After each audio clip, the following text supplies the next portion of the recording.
नमस्कार, the UP खबर देख रहे हैं आप। मैं हूं आपके साथ आदर्श। उत्तर प्रदेश में आज विधानसभा चुनाव का अंतिम चरण का मतदान सुबह 7 बजे से ही हो रहा है।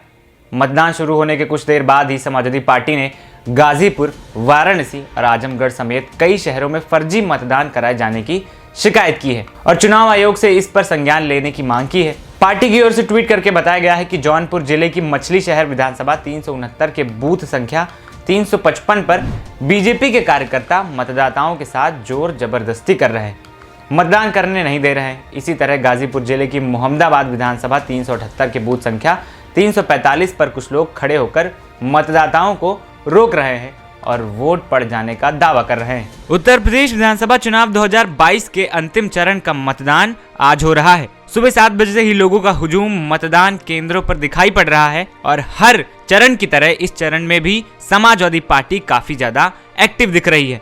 पार्टी का आरोप है कि वाराणसी जिले की दक्षिण विधानसभा 389 के बूथ संख्या 354 पर छोटी पर्ची मिल रही है और उससे वोट नहीं डालने दिया जा रहा है। आजमगढ़ जिले की मेहन नगर विधानसभा पर भी यही हाल है। विधानसभा 352 के बूथ नंबर 7677 पर ईवीएम खराब है, जिसके बाद मतदान कार्य बाधित हो गया है। 7वें चरण के चुनाव में 9 जिले की 54 सीटों पर वोट डाले जा रहे हैं, जिसमें पीएम मोदी का संसदीय क्षेत्र वाराणसी भी शामिल है। चुनाव का परिणाम 10 मार्च को आना है। इस चरण में कुल 613 उम्मीदवार राज्य की 54 सीटों पर अपनी किस्मत आजमा रहे हैं। इन सीटों में से 11 अनुसूचित जाति के लिए और 2 अनुसूचित जनजाति के लिए आरक्षित हैं। वहीं इस सीटों पर लगभग 2.06 करोड़ लोग वोट डालने के लिए पात्र माने गए हैं। बताते चले कि यूपी में चल रहे मतदान को लेकर वोटरों में खासा उत्साह देखने को मिल रहा है। सबसे पहले वोट डालने की इच्छा के लिए कई बूथों पर लोग सुबह 6:30 बजे से ही जुटने लगे थे। कई बूथों पर लंबी कतारें लगी हुई थी। वहीं आज के चुनाव में कई दिग्गजों की साख दांव पर लगी हुई है। इनमें सुहेल देव भारतीय समाज पार्टी के अध्यक्ष ओम प्रकाश राजभर सबसे बड़े चेहरे हैं। वहीं मुख्तार अंसारी के बेटे अब्बास अंसारी भी चुनावी मैदान में हैं। धनंजय सिंह और दारा सिंह चौहान प्रमुख नेताओं में से एक है। साथ ही आखिरी चरण के चुनाव में योगी सरकार के 7 मंत्रियों की भी परीक्षा हो रही है।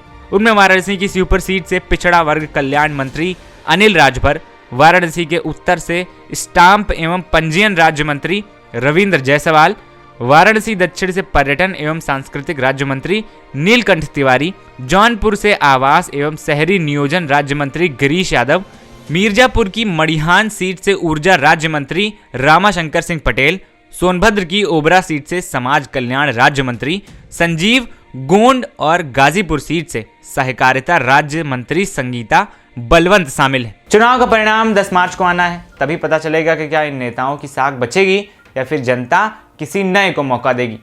फिलहाल आज की इस खबर में इतना ही। बाकी खबरों के लिए बने रहें द यूपी खबर के साथ। नमस्कार।